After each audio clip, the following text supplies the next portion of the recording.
Колчалар болсын. Кутманды кушуп кетиңиздер мен ардактуу урматтуу биздин сүйүктүү теле көрүүчүлөр. Бардыңыздар менен кайрадан жумабыздын 3-чү күнүндө сиздер менен түз эфир аркылуу көрүшүп турганыбызга абдан кубанычтабыз. Бардыңыздарга кутман кеч дейли. Харууаңыз ардактуу көрөрман, бүгүн бизде майрам, бүгүн бизде той себептегенде алдыңыздар да Кыргызстанда эле эмес, Казакстанда дагы популярдуулукка ээ. Бир дагы маареке, бул мырзасыз өтпөйт десек болот. Мыкты аткаруучу, ырчы, композитор жана көптөгөн эмгектердин жаратманы Шухрат Якупов бүгүн бизде конокто. Колчалар болсун. Ассаламу алейкум. Алейкум ассалам. Көрүп турганыңызга кубанычтабыз. Бүгүн сизди келет деп атайын туп-тура 1 сааттык эфирди алдык. Анан менде бир гана вопрос пайда болду да. Кандай вопрос дебесизби? Бүгүн той жокпу деген вопрос пайда болду да менде. Той көп бүгүн. Той көп, Силерде де бар тойлорду жылдырып коюп келдим атайын. Демек бүгүн биздин студияда той экен да. Жакшы, анда келиңиз, өргөтүп бериңиз. Бизде бул жака той узаталы. Ал эми ардактуу көрүүчүлөр бизден алыстабай туруңуздар дейли. Бүгүнкү келген коногубузду баарыңыздар көрүп турасыздар. Кереметтүү бир кызыктуу эфир болот деген толук ишеничибиз бар ардактуу көрүүчүлөр. Келиңиз, эми шашпай олтурдук, кармандашып алсаңыз болот, ортороок эле. Берек жылып алыңыз, бизге жакыныраак. Ортороок, өтө жакын. Өтө ысып кетпейли анан, Келиңиз, амандашып алыңыз. Жалпы теле көрүүчүлөр. Саламатсыздарбы? Урматтуу кыргыз элим. Кутман кеч барыңыздарга. Жакшы. Чындыгында бүгүн сизди көрүп турганыбызга абдан кубанычтабыз. Микрофонду макул тоголуп кетпесе болду, эң главный. Кандай жүрөсүз? Чаңылыктар менен бүгүн эми 1 саат эфирде бөлүшөлү. Жакшы баары, буюрса жакшы. Жакшылыктар болот, жакшылыктар болсун.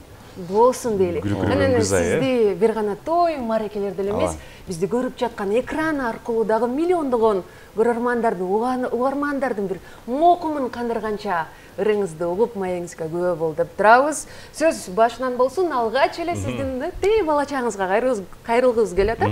Сиз айтып каласыз, кичинекей кезимде бери эле ырдайм деп, жанан ал эми профессионалдуу түрдө шоу бизнеске аралашканыңызга быйыл буюрса канча жыл болду? 20 жылдан ашты го, где-то 22 жыл болду. Баракелди. Ошондо сиз канчада болгон элеңиз? 22-де. 22 жашыңызда чыгармачылыкка аралашып баштагансыз, профессионал түрдө, Ооба. Бирок ага чейин ырдап жүргөнсүз. Ага чейин ушу мектепте, анан мындай дискотекаларда, дискотека коюп, вообще негизи кичинекей кезимден баштап мен музыкага кызыгып жүргөм да өзүм. Дискотекаларда ошо диджейлердин жанында туруп, мындай ошолор не кылса ошону карап, кандай кылып атат, не музыкаларды коёт, ошо аппаратура, бул деген не аппаратура, бул провод каяктан каяка кетет, ошонун баары мага өтөндөй кызык болчу да, ошону изучать этип, ушундай болчумун өзүм. Анан 2002-жылы бир кафеге чакырып калды мени. Анын алдында мен гитара чертип жүрчүмүн, гитара менен ырдап. Айылда Райондордо, райондордо. Эстеп кеттиңиз окшойт. Уккандардын баары мага айтчу, сен сахнага чыгышың керек, ырдашың керек, ресторанда ырдашың керек, тойлорго, в общем, чоң бир сахнага чыгышың керек, биз ошону сага каалайбыз, тилейбиз деп ошентип элдер уккандар. Анан бир күнү бир тааныш байкем кафеси бар болчу, ошону келип биздин кафеде ырдабайсыңбы деп. Ошол кезде кафелерде эми музыканттар ырдап баштап келаткан кезде 2002-жылы. Кафелер деген эми мындай ачылып мындай. Ал кезде мындай компьютер жок болчу. Yamaha менен чертип. Бардыгы, Ошентип баштагам. Билгеним ошо 5 ыр. Кайсы ырлар эле ал? Ал кезде популярдуу болгон ырлар ошол Чудная долина. Чудная, ошол. Анан кыргызча ырлардан тиги жүрөк сыры модный болчу. Анан Бек Байкебиздин ырлары да көп модный болчу.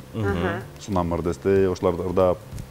Анан жүрөк сыры кыйналган жүрөгүмдү деген ремикс кылып алып аны дискотекалар неме кафелерде ачыбыз элдер билет. Азыр бир куплет сурансам болобу ушул жерден? Есімнен шығып қалған болса. Еске салбайлы. Қиналған жүрегімді эми сен езбе жаным, ұйқысыз түндерімді арнағам саға барын, жол қарап өтті күндер, қойнымда сағыныш бар, үзілбей сенден күдер. Үмітім өшпей жанар. Баракелді, соның. Бұл ырды жөн жерден сұраған жоқпын, себептен өзіңіз айтып қалдыңыз. Ошонда 22 жашта болчумун, ушул 5 ырды жатқа билчүмүн. Эң алгачкы ырдагандарын болчу. Вот это «Ах, какая женщина». Коз ырды кармап турган экенсиз да Ошол балыңыз. кезде ошол ырлар аябай популярдуу болчу. Анан «Седая ночь» ошолор да. Ошол учурдагы Шухрат мырза сиздин бүгүнкү Шухрат мырзаны элестетчү эле? Ойлончу эле? Жап-жаш, 22 жаштагы. Жок, мен мынчалык болуп кетем деп, я не знаю, мен ойлогон эмесмин даже. Мен просто ошол ырдаганы жакшы көрчүмүн да өзүм. Ырдап эле жүрдүм мен мындай конкретный бир план түзүп, мындай 20 жылдан кийин мен тияка кетем эле, мындай болуп кетем деп. Тойлордун баары меники болот деп ойлогон эмессиз Жок, мен андай ойлогом, мен тойлорду алам, деп, тойлорду обязательно. Максатыңыз анда төптүз эле болуп кетти. Максимально тойлорго, бирок мен күн сайын мындай тойлордун ырдайм деп ойлогон эмесмин. Например, каждый день тойдон тойго мындай тоже кыйын да бул. Оор, аябай оор. Например, элдер иногда түшүнбөгөндөр бар буну. Например, баасын көтөрүп койсоң кайра түшүнбөйт, а ылдый кылып койсоң жетишпей каласың. Чакырган жерлер көп болот да, анан жетишпейсиң, бирөөгө барбасаң анан түшүнбөйт тоже. Неужели 2 мүнөт кирип кете албайсың деп, 3 мүнөт убакыт жок. 3 мүнөт жок. Кетип баратып эле мындай кирип чыгып кетип. Ошо негизи сиз туура айтасыз. Бул негизи чыгармачылык инсандардын көбүнчөсүндө баягы азыр эми күркүрөгөн күз ай болуп турбайбы? Тойлор көп болду. Анан мен ойлойм, ушу мурунку жылдарга салыштырмалуу ушул сизде быйылкы жылдын эсебинен аябай заказ көп. Быйыл өзгөчө. Анткени мен муну дагы бир жакын караларда эле билгем. Сиз эсептеп жүрөт окшойсуз. Жок. Мен бир учурда чалдым эле сизге, ушу бир бай болуп калды. Ушу бир 2 мүнөткө кирип кеттиңизчи, байка акчасын төлөп беребиз дегенде сиз. Сизге чалган 2 мүнөт ушул Арген экен кезинде. Анан бирок ошондо жаткан сөзүңүз, Арген, менде заказдарым бар эле, убакыты такталып калган. Мүмкүн убактым болуп калса барып кетейин, мен акчага деле карабайм деген сөзүңүз аябай жаккан мага ушул сөзүңүз. Чындыгында. Негизи мен үчүн бул акча бул биринчи немеде турбайт да бул. Ну, реально жетишпей каласың. Марекелер болду, жетишпей калган деп айтып калдыңыз. Келгенде сразу ырдап чыкпайсың да аякта. Күтөсүң, тос болуп калат. Анан тамада тура тур, мен биякта бир интерактив бир оюнум бар эле. Подаркалар толтура, бул подаркаларды бериш керек да. Жөн эле берип салбайсың да, аны бир денке оюн, бир денкелерди кылып бериш керек. Аны бергенче бир 15-20 мүнөт өтүп кетет, анан чын ырдасаң кайра 20 мүнөт ырдайсың. Ошо менен 1 саат болуп калат жол менен. Например, бир ресторан там Кызыласкерде болуп калса, вообще жетишпей каласың. Ушундай да. Ошондо бул жолу менен бир күндө канча тойго барып жетишесиз? Азыр сан жөнүндө айтып калды, статистиканы айтып калды Арген, анан. Жок, бул эч кандай бир секрет жок бул жерде. Например, суббота күндөрү, если азыр күндүзүндө той бергендер бар да. Ооба. Если күндүзүндө той бергендер болсо, түшү тойлор болуп калат. Анан дагы бирденкелер 6-7.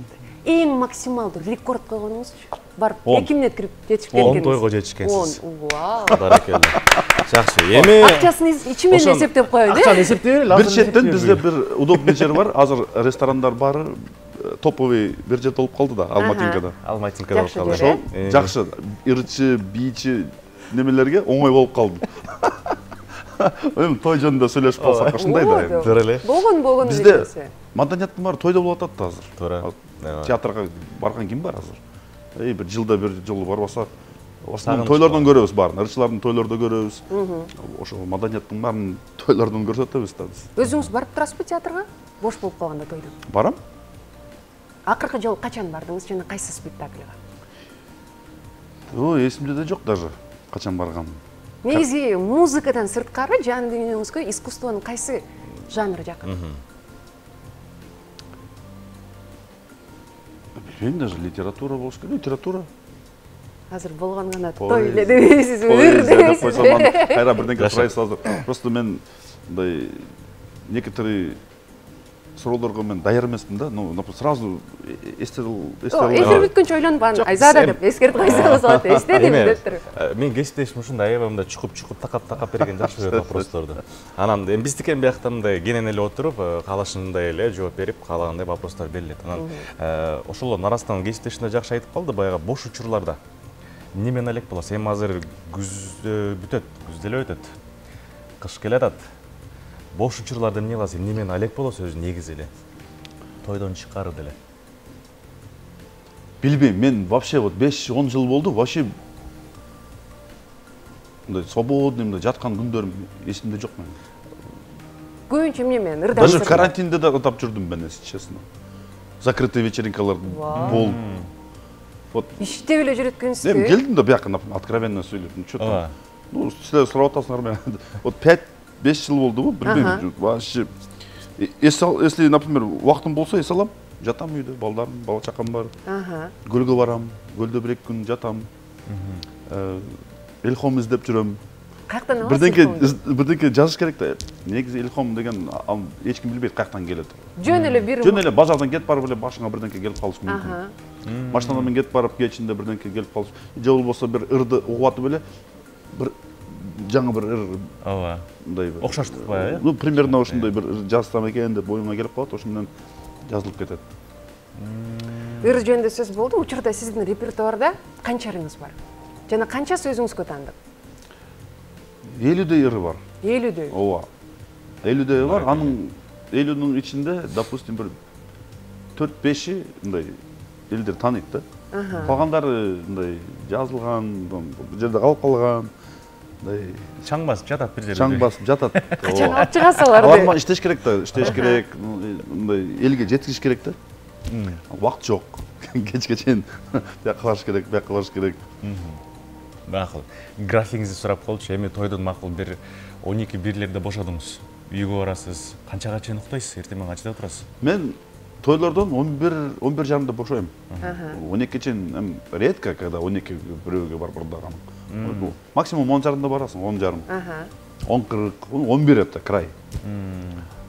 Анан акырынан үйгө кетем. Үйгө барып анан интернетти кыдырып бирденкелерди. Ну, дүйнө жүзүндө шоу-бизнесте эмне болуп аткан тоже мындай кызык, э? Ооба. Карашыбыз керек да, биз тенденциядан калбашыбыз керек да, допустим. Ошону карайм, ким эмне деп атат, Казакстанда эмне деп атат, Өзбекстанда эмне деп атат, какой музыка популярный. Ошондо биз дагы ошону алып келишибиз керек да бияка. Жаңа стилдерди, жаңа ритмикаларды алып келип. Чындыгында сиздин ырдоо стилиңиз өзгөчө, башкалардан айырмаланып, ар дайым оригиналдуу болуп турат. Анан бул стилди, мындай айтканда, жаркын стиль десек болот окшойт да. Сиз эмнеден улам таап калдыңыз, тандап калдыңыз? Деги эле сиздин мындан башка да стилди ырдаганыңызды угуп алабызбы келечекте? Эми мен точно эртең кандай стилде ырдап кеттим, мен точно айта албайм азыр. Азыр ушул жаркын стилде. Азыр мына азыркы келаткан стиль бул негизи вообще популярный стиль да бул. Бул чыгыш стили деп коет. Чыгыш стили, бул стилде көп деле элдер ырдайт. Бирок башкалардыкынан сиздики өзгөчө болуп туратпы? Эми өзгөчө болуш керек да. Башкаларга окшобой. Анткени мен өзүм өзгөчөмүн дебейсизби? Ошентип айтпайсызбы? Вообще негизи ар кандай артист өзгөчө болуш керек да. Өзүнө жараша. Момундай артист популярный болуп кетти, мен ошого окшойм деп чыккандар уже болбой калат алар. Адашып алат, э? Копия болуп калат да, мындай уже элдер все равно сезет аны, сезип. Не то. Оригинальный болуш керек.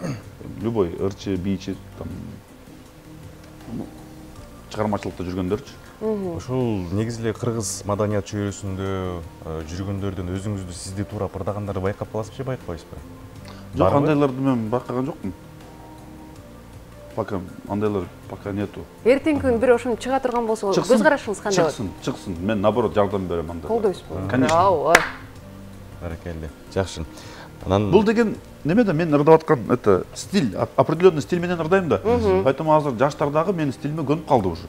Ооба. Тойлордо карасаң уже билегенди билет. Уже мен ырдаганда уже не кылышты билет да, например, карап турбайт. Мен кантип бийлейм, мен бийлей албайм дебейт уже. Чыгып кетип, жакшы көрүп бийлешет го тескерисинче. Ал душу бийлешет анан. Бүтпөсө экен дагырдап коюңуз деп суранышат. Характер бар да, характер. Ыр деген характер болуш керек, характер. Ырда характер болуш керек. Характер болбосо эч ким бийлебейт ага. Туура айтасыз. А мен ошол үчүн поэтому хочу ырларга характер бергим келет да мындай. Чыгып алып туруп мындай. Айтсаңыз дарроо эле көз алдымда тойдун атмосферасы чагылдырып кетти, бийлеп аткан кыздар. Ардактуу телекөрүүчүлөр, биз дал ушундай маанай менен эфирди улантабыз. Бардыңыздарга маалым болгон эле бүгүн жаркыраган студиябыздын кадырлуу коногу, эстрадабыздын жылдызы, өзгөчө талант, өзү айткандай эле жогорудагы эле ар бир чыгармасында бир өзгөчө характерлерди берген таланттуу инсан Шухрат Якубов бүгүн бизде конокто. Дагы бир ирет кош келдиңиз дейли. Көрөрмандар, жаңадан кошулсаңыз, бизге болушунча көңүлүңүздө турганга аракет кылыңыз. Себеп дегенде Шухрат мырзанын ачык маегине, ошондой эле жагымдуу ырына бирге көрө алабыз. Ооба. Чындыгында өзүңүздү да баягы чыгармаларыңызды көп укканда мен ушул жылы байкадым. Кыргызча чыгармаларга өзгөчө басым кыла баштадыңыз окшойт, ырдаганга, тойлордо. Ооба.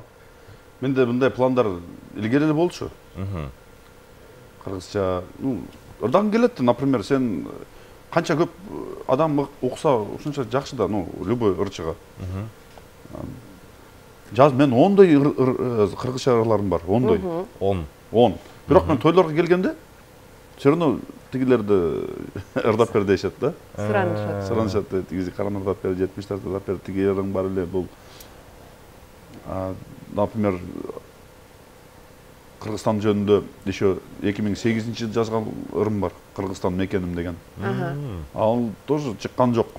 Иштеш керек, азыр чыгарсам деле актуальный. Сөздөр аябай жакшы, мындай патриотический. Кыргызстан мекеним, өскөн жерим, кыргызым айланайын сүйгөн элим, кылымдан кылымга улана бер, кыргыздын батырлары төрөлө бер. Баракелли. Это только 4 строчки, калганы строчкалар вообще мощный. Күтөбүз, сонун анонс болду окшойт, Бул чыгарма эмнеге чыгарбай атасыз азыр? Вакыт жок. Азыр убакыт жок эрген. Вакыт жок азыр. Вактың болгондо эс алгың келет экен, жаткың келет. Кандинен толтуруу. Ыр жөнүндө сөз болот экен. Бул бир-эки сөз менен айтып берген болбойт экен мындайчы. Ырчылардын раньше тоже мен ырдап жүргөндө кафелерде ушундай ырчылар вактым жок, же болбосо там чарчап кеттим, же болбосо это там ушунча для меня это тяжело дегенде я всегда думал, не тяжело булардыкы деп. Азыр вот, например, я понимаю это. Оказывается, например, бир жакка келип ырдап кеткениң, это только макушка айсберга дейт го. Жумуштун баары ошол бир келип 15 мүнөт ырдап кеткениң, это түбү, это канча жумуш, это эч ким билбейт да. Ооба. Канча иштеш керек бул үчүн, өзүңдү даярдашың керек, морально тоже мындай даярданып келишиң керек да тойго. Примерно тойду представлять этесиң, кандай элдер, кандай эмнеден кабыл алабы, кабыл албайбы, допустим. Мен, допустим, канча тойго барсам дагы, все равно тойго келгенде мен мындай толкунанам да сыпыр. Дагы деле толкунуу бар. Да сыпыр, ооба, да сыпыр. Бул менимче чыгармачыл адамдарга көрүнтүлүү нерсе, туура нерсе болуш керек да. Толкунданбаган адам болбойт го чыгармачыл. Толкунданып турганы негизи бирден бир себеби бул өзүнүн жумушун, жоопкерчилигин сезип турган инсан го дейм. Ошолор баягы толкундоо деген болот. Анткени бул нерсе менин да башымда да болуп турат. Канчалык ар бир эфирде, ар бир эфирде, ар бир алып барган тойлордо деле азыркы учурдачы толкундайсың албетте. Канчалык профессионал болуп сүйлөсөң дагы, канчалык профессионал болуп ырдасаң дагы болуп турат экен. Бул негизи менин оюмча жакшы. Ооба. Сиз айтып калдыңыз, бул жөн гана айсбергдин чоккусу депчи. Анан көбү билбейт, анан келиңиз ушул жерден азыр бир ырдын жаралуу тарыхын айтып кетебиз. Же болбосо тарыхын деп эле койбойм, жаралышын эле айтып кетебиз. Канча убактыңыз талап кылат, ыр жаздырганда, сөзү, обону жана башкасын. Например, буга чейин айтып, жөн эле сен келип 3 мүнөт ырдап, жыргап эле ырдап акча аласың дегендерге бир аз түшүнүктүү кылып кетпейлиби? Азыр кыргызымдын Гүл кызы деген ырым бар да. Мен бүгүн ырдап берем силерге. Бул ырды музыкасыны мен Ташкенттен алып келгем. Музыкасыны. Бир таныш аранжировщик композитор бар да. Ошого мен ушундай бир кыргызча ыр жазат элем. Мага ушундай бир восточный мелодия керек, бирок бул восточный мелодия бизге лайыктуу болуш керек. Кыргыз элине. Например, биз кыргыз элинде өзгөчө восток да. Өзгөчө восток болуш керек негизи. Башкаларга окшобогон мындай, который мы своеобразно билейбиз биз, своеобразно угабыз, правильно? Ошону мен жаздырып алып келгенмин. Анан биякта сөз жаздырдым буга. Бир жолу жаздырдым, жаккан жок, экинчи жолу жаздырдым, что-то бир жери не то. И ошо менен бир 3 жылдай иштедим ошол. 3 жылдай бир ыр менен, О, ну, бирденке кылам жакпайт, бирденкеси жакпайт, сведенкасы жакпай калат, звучанасы жакпайт, мен ырдаганым жакпайт, өзүмө жакпайм, ушундай болуп калып. Анан последний вариант вроде бы болгондой болду да. Эми элдер уккандар өзү бааласын аны. Демек, ардактуу көрөрман, эске салып өтө элесиздер. Угуп жүргөн 3 мүнөттүк чыгарманын аркасында 3 жылдык эмгек бар экен, унутпаңыздар дейле. Ооба, көп убакыт кетет. Иногда бывает. Бир ыр мындай, отуруп эле 5 минутта жазылып калат. Ырдын өзүнө жараша болуп калат окшойт. Хит болуп кетет андайлар, тем более еще. Мындай кетип баратып эле кыялга келип калат го бирденке. Ошондойлар. Ал мындай келиш үчүн это билбейм, бул ыр деген лотерея сыяктуу да. Он, например, Киркоровдун, оказывается, Киркоровдун 200 ыры бар экен. Биз канчасын билебиз? 10-ны билебиз. 10-ны билебиз. Ушундай экен. Любой популярдуу мындай ырчын алсак, дүйнө жүзүндөгү, оказывается, 10% эле чыгармачылыгы биз элдер билет экен. 90% эч ким билбейт экен аны. 90% это вот баштап коюп бүтпөй калган, ырдап чыкпаган ырлар, в общем, ушундай да. Поэтому ырчы постоянно процессте болуп туруш керек да. Постоянно процесс токтобош керек, допустим, ырчыга. Поэтому мен токтотпойм процессти. Постоянно иштейм да, постоянно иштейм. Болобу болбойбу иштеп турам. Болсо болду, болбосо это как лотерея.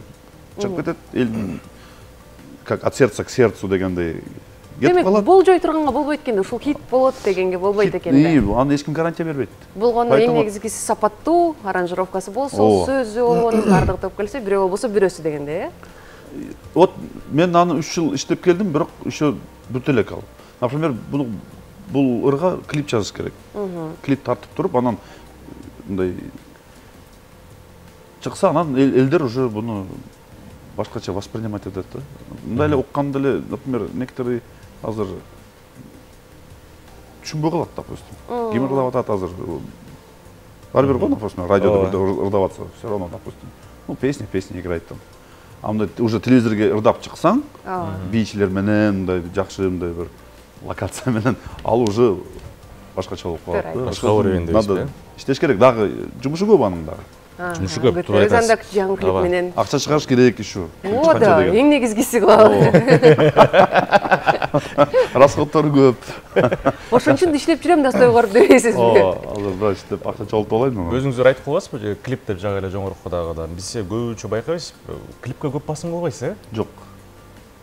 Мен негизи мындай раньше ушундай оюм бар эле да, мен ыр жазып чыгарсам, элдер укса ошону, а мени билбесе депчи.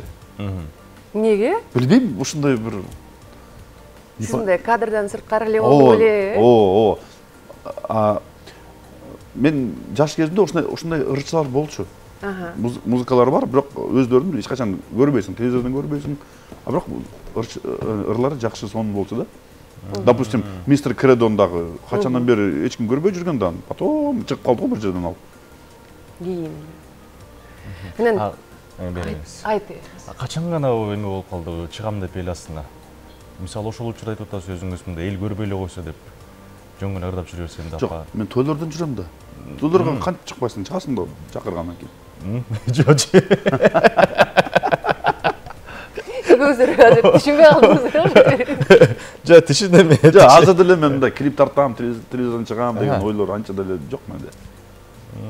Бирок бар эл көрүп атат да сизди. Тойдон деле. Көрдүм, тойдун мейли. Тойдогулар көрө берсин. Бирок мындай клип тартып өзүмдү мындай башкача башка образ менен көрсөтөт го некоторые допустим. Жок, Мындай, ушул эле жок, образын. мен түшүндүм. Шухрат агам мындай айтып атат азыр. Клип тартпай эле агамдыкы азыр мындай болот да, живой эле клип болуп атат да. Күндө живой клипке чыгат.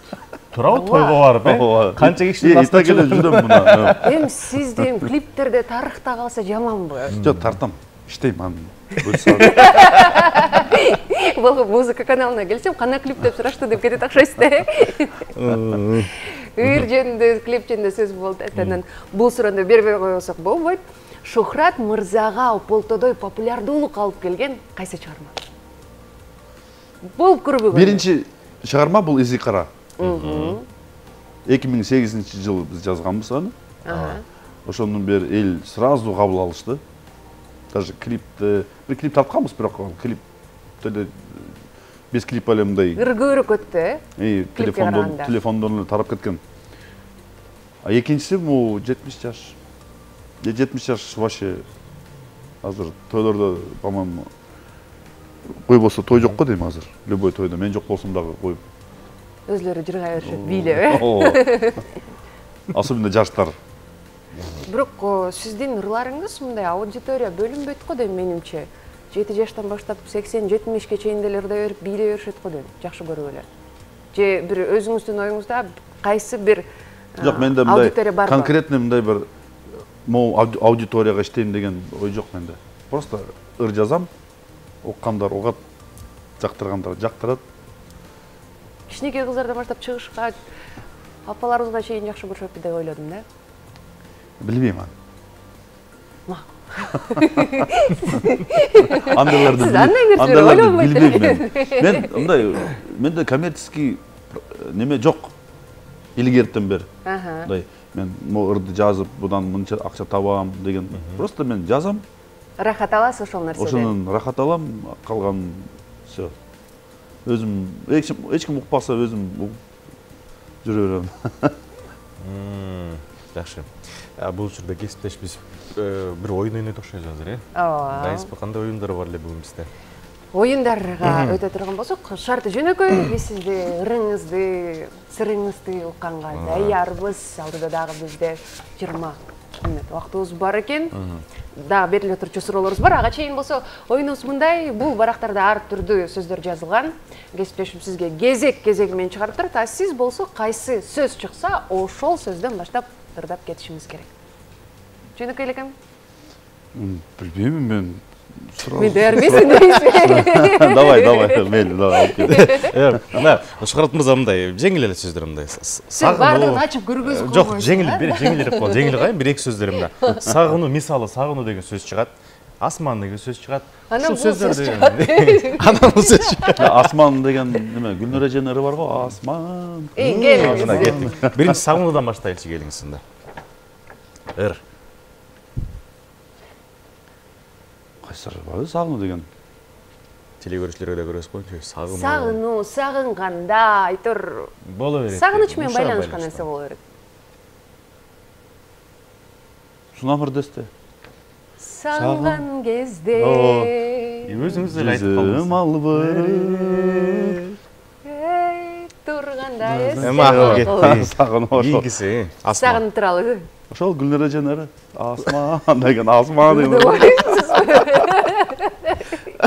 Гүлнөр эженин ырын түшүндүк, Ошонун бир эки куплетин ырдап берсем. Жок, Ойдон башка жерден ырдата албайт экенбиз да. Мен вообще ырларды жаттап албайм мен. Макул, асманын кеди. Макул, аракет кылып көрөлү.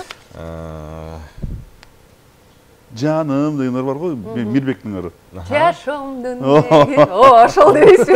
Ошол. Жаным. Ырдайлы? Жок, сөздөрүн не помню вообще мен. Сөз үстөрдө Мирбек Атабековдун эле ыры эмес, башка да эле жаным. Жанымдар толтурабы? Билесиз, бул жөнүндө. Билем, азыр сразу мындай эстелбей жатам мен. Шашпаңыз, 20 мүнөт убакыт бар кийин. 20 мүнөттүн 15-ин ойносок деле жетишебиз.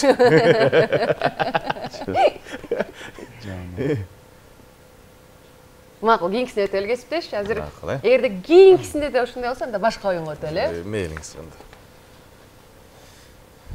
Менин ырым бар го, шерин сөздөрүңөн маралсымал басканы, мен ашыкмын бир өзүңө, кыргызымдын гүл кызы. Ой, бар экен. Болот экен го. Кеттик. Махаббат. Махаббат. Не помню. Макул кийинкисин кылалы. Кийинкисин берели. Макул. Биздин Алатоонун кыздар-ай. Баракелде, жакшы. Кичине Мен прогресс. Алатоодо турам да өзүм. Прогресс. Ошол жардам берип Алатоо кетти. айылында турам. Алатай. Түшүнүктүү келиңиz. Жашоо дейт. Жашоо. Биздин операторлор ырдай баштады уже. Жашоо, байкап көрсөң сонун. Жон. Эме помех кылсак болот, жардам бере турганга бирөөгө чалсаңыз болот. Эгерде сиз кааласаңыз ушул эле сөздөрдүн орусчасынан баштап ырдап кетсеңиз болот, өзбекчесинен ырдап кетсеңиз болот. Андай ырдай албайм. Зал помощи кыласызбы? Может, мүмкүн биздин оператор Звонок болобу? Ооба, чалсаңыз болот. Келиңиз, кимге чалабыз? Звонок другу. Жаша кылбай эле кол, макул мейли анда. Анда Долон. О. Долон. Долон деген ыр бар го, кимдин ыры? звонок другу кылабызбы? Гибирдачы эле? Мен көлүгү. Ооба, как ыры? Атабеков. Ильяздын ыры. Ильястын ыры. Макул, азыр канча сиз тапкандан экөөлө болуп атат, Ооба. Сүйүү дастан. Бул жакта азыр экөө калып бир экөөдөн эме. Сүйүү дастан.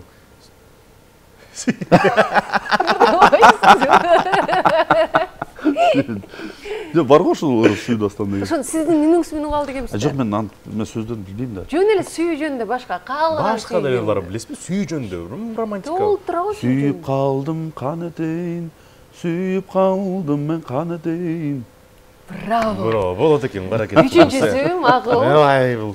70 жаш. Кеттик. Болду ал. Жана ырдадым го эмне дейсизби? Болду ал. Бала алып калдың деген эле кетти бул жер. Ырдалып калды. Мейли. Акчасы төлөнгөн кайра кайталы. Келиңиз. Гүлбадан. Гүлбаданды билбеген эл киши жок го дейм азыр. Гүлбадан эй. Гүлбадан. Биз сиздин ырдап. Жа, мен ырдабайм. Макул. Азыр кол чаап туралы. Азырынча сиздин капчыкта 4 ұпай болду. Бул жакта болсо даярдалганда 0 бар болчу. Ошондо азыр сизге таппай калганыңыз үчүн кесиптешимен тапшырма болот. Эми тапшырманы биз кыйындатпай эле коелу, жөн гана баягы эми чыгарма эле сураналчы. Ырдап эле берсин, же отжимание кылдырталы, же приседание кылдырталы. Азыр просто бул жактан чыгып, сиз тойго барышыңыз керек. Мен ошону ойлоп атам. Бир чыгарма ырдап берсеңиз, бир өзүңүзгө жаккан эле, жакшы билген. Ооба. Обону менен Кошумча. ордуңуздан отуруп эле. Отуруп элеби азырбы? Отуруп эле ырдай бериңиз. Бир куплет ырдасаңыз болот, бирок отуруу эмес, тапшырманы кичине татаалдаштыралы. Ырдап атып, отуруп туруп койсоңуз. Ырдап атасыз, бирок отуруп турасыз. Полностью ырдаш керекпи? Жок, бир куплет кайырмасы менен. Болду. Припеви менен дейт. Экинчи келбейм, кайдан да келдим деп отурасыз. Кайсы? Өзүңүз Өмүр. Өмүр деген. Өмүр деген. Келиңиз, ал жакка чыгып Анда ортого чыгып алып отуруп, Ооба. приседание кылып ырдайсыз. Биз болсо сизди коштоп микрофон турабыз. таштай элеңиз бул жакка. Бияк микрофон кереги жок. Же келиңиз, могул жактан, могул жакка келе алыңыз, Же, ушундай жакыныраак. эле. Биз сизге кошумча күч кубат берип турабыз. Давай. Унутуп калган жериңизден бек вокал. Өмүр деген Приседание менен. кыпкызыл күн жайнаган. Өмүр деген булбул бакта сайраган. Өмүр барда өкүнбөстөн ойноп күл, өмүр өтсө жаралбайсың кайрадан. Баракелде. Жакшы. Келиңиз. Рахмат айталы. Келгенде барышын неме кылабы биякта? Ооба, жеңилгендерби? Бул жеңилби? Бул жеңил гана болду. Чоң гана жеңил Сизди болду. мындан Биздин баягы сиздин жашыңызды сыйлап, сиздин чыгармачылыгыңызды сыйлап, Учурдагы популярдуулукту сыйлап. 24 саат бою бир гана мыкты музыка тартылаган музыка телеканалыңызда Музлайф программасы уланууда. Бизде саналуу гана убакыттар калды, андыктан Арген экөөбүз болушунча конокко берчү суроолорубузду бергенге жетишели. Якуп мырзанын дагы да болсо тамашалуу жоопторун укканга даярбыз. Ооба. Баары жакшы элеби? Жакшы. Чарчап калгандай көрүнөсүз. Жок. Баары жакшы эле. Азыр тойго барабыз Дарген. Жакшы. Уруксат берсеңиз анда биз атайында кесиптешим даярдаган блиц суроолор бар экен. Блиц суроолорду билесиз да? Блиц вопросу беребиз, биз пат-паттан жооп бересиз, Эми ооба жок дебейли, кенен токтолуп жооп берсеңиз болот да. Кесиптеш баштай берле. Сын пикирлер сиз тарапка көп айтылабы? Жок. Жок. Соцсеттерди активдүү колдоносузбу? Средний. Средний. Тойго таптакыр алып акча албай ырдаган күндөрүңүз көп болобу? Устукан тартканды билесизби? Билем. Баракелде. Ушул бүгүн тойго чыкпай эле койсомчу деп чарчаган учурларчы? Андай күндөр бар, бирок чыгыш керек да. Кантип чыкпай коесуң алар? Келем дедимби, келем мен.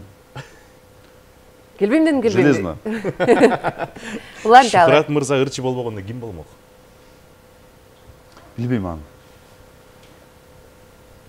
Ойлонгон эмессиз. Таксист. Ырчы таксист болмоксуз да, Жакшы. Эң көп алган гонорарыңыз? Көп.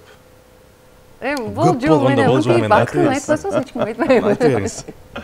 Кызык бизге. 3000. 3000 евро. Арген. Болду. Өзүңүздөй күйөө балалы болуңуз келеби? Же болот белеңиз? Мындайча айтканда. Келечекте? Ооба. Белек бергени жактырасызбы же белек алгандыбы?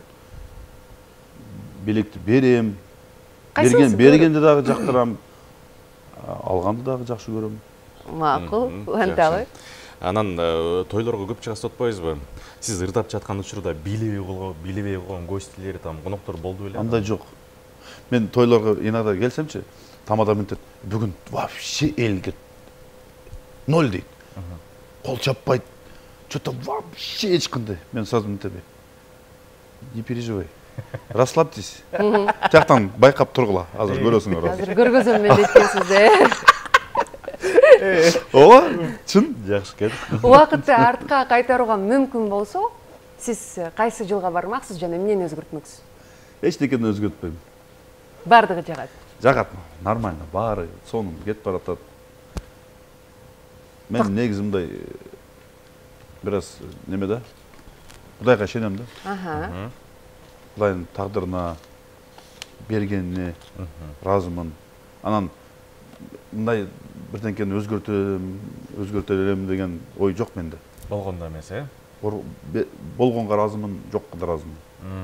Сонун жок болду, татыктуу жок болду окшойт, Ооба. Анан ушулардын арасынан баягы устукан тартканды билесизби деген суроого жакшы жооп бериңиз. Ооба, билем деп. Жок, мен устукан тарткандычы.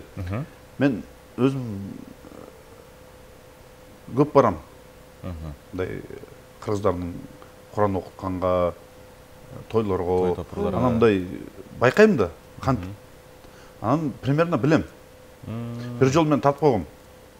Бир тойго бардым. Жаштар отурат, мен ошол жаштар менен отуруп калдым да, анан эт келгенде эч ким билбейт экен, жаштарчы. Анан мен тартып койдум. Короче, улусунан баштап чоң кусокту бердим. Калгандарына тараттым, короче, 5 кишиге. Анан калган чучукту казыны бөлдүм 5тен, бердим. Болду. Жакшы. Ошону тигилер жаштар, оказывается, билбейт экен. Сен деп ошентип атат да. Анан мен Бул эмнеси де оор дедиңизби? Берип койдум, болду. Койсоңузбу негизи өзүңүз? Жок, андайлар жок. Андайлар. Эт бөлүшсөм жетишти дебейсизби? Устукандан аттарын билесизби? Жок, андай детально андайлар. Бирок, эсиме 1-2 жолу көрүп койсомчу, мен сразу аны жаттап билип коесуз, Да, это вообще проблема жок. Просто мен зачем андайга киришпейм да. Ар ким өзүнүн ишин билиш керек да. Касапчы өзү кесет, ар бир кусок устукандын атын билет. Мен аны жаттасам азыр бул убакыт кетип калат. Жаттап бул постоянно неме кылыш керек да. Даже мен жаттап алсам 1-2 жылдан кийин унутуп калам кайра. Ар ким өз ишин постоянно практиковать этиш керек да, буну практиковать этип туруш керек. Тамак жөнүндө сөз болуп калды, анан сиз өзүңүз үйдөн тамак жасайсызбы, Жок, мен тамак аш жасабайм. басасызбы? Мен вообще кухняга кирбейм. Таптакыр. Вообще. Өмүрүңүздө кирген эмессиз, жасаган эмессиз, жумуртка да курган эмессиз. Жок. Жокмун, кухняда жокмун. Мен анча-мынча эт, шашлык, машлык кылып коем үйдө. Бирок мындай кухняга кирип алып, мен тамак кылам бүгүн, мындай, жок. Тамак жок болсо жүрө берем мен. Ал эми жеңеңиздин кайсы тамагын аябай жакшы көрөсүз? Любой. Бардыгы. Азыр бизди көрүп атабы? Билбейм, көрүп аткан болуш керек. Келиңиз анда жеңеңизге сезимдериңизди билдирип, же болбосо жок дегенде салам айтып өтөбүз. Салам барыңыздарга. Мен үй бүлөмө, досторума ушул пайдаланып салам берип алсам болот да бүгүн, Вот Ала Тоо айылыма меники, Ала Тоолук бир туугандарыма баарына салам. Жакында буюрса баарыбыз менен көрүшөбүз. Скоро биздин Ала Тоодо берек той болот. Жакшы. Сиздерге Ала Тоо всем большой салам деп коеюн. Барак. Ала Тоо дегенде жаман айбеп. Ала Тоо мен Ала Тоо барсыздарбы дейли. Жакшы. Бар жерде айтам Ала Тоолукмун депчи. Демек Ала Тоо конушу? Жок, айыл. Айыл. Каражагач айылы да. Ала Тоо дейсиз. Түшүнүктүү. Совхоз Ала Тоо. Макул. Анда убакыт соңуна чыгыптыр. Шухрат мырза, сизге чоң рахмат. Өзгөчө эмоциялар үчүн, өзгөчө ырлар үчүн азыр болсо, биз сизди сахнанын төрүнө узаталы. Анда көптөн күткөн ырды угууга да кезек келди окшойт, Анда сизде микрофонду алып сахнага барсыңыз. Рахмат. Ал эми ардактуу телекөрүүчүлөр, чындыгында бүгүнкү эфирибиз дагы бир кызыктуу болду ушат аябай. Болушунча күлдү болчу. Бир жуманыкын күлүп койдук окшойт экөөбүз. Ооба, баарыңыздар дагы жолу экранга жакыныраак чакыралы дагы, көңүлүңүздөрдү, назарыңыздарды сахнага бурабыз. Сиздер үчүн жагымдуу чыгарма бир гана сиздер үчүн болсун. Кабыл алып коюңуздар, Шухрат Якупов.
Şirin sözlerine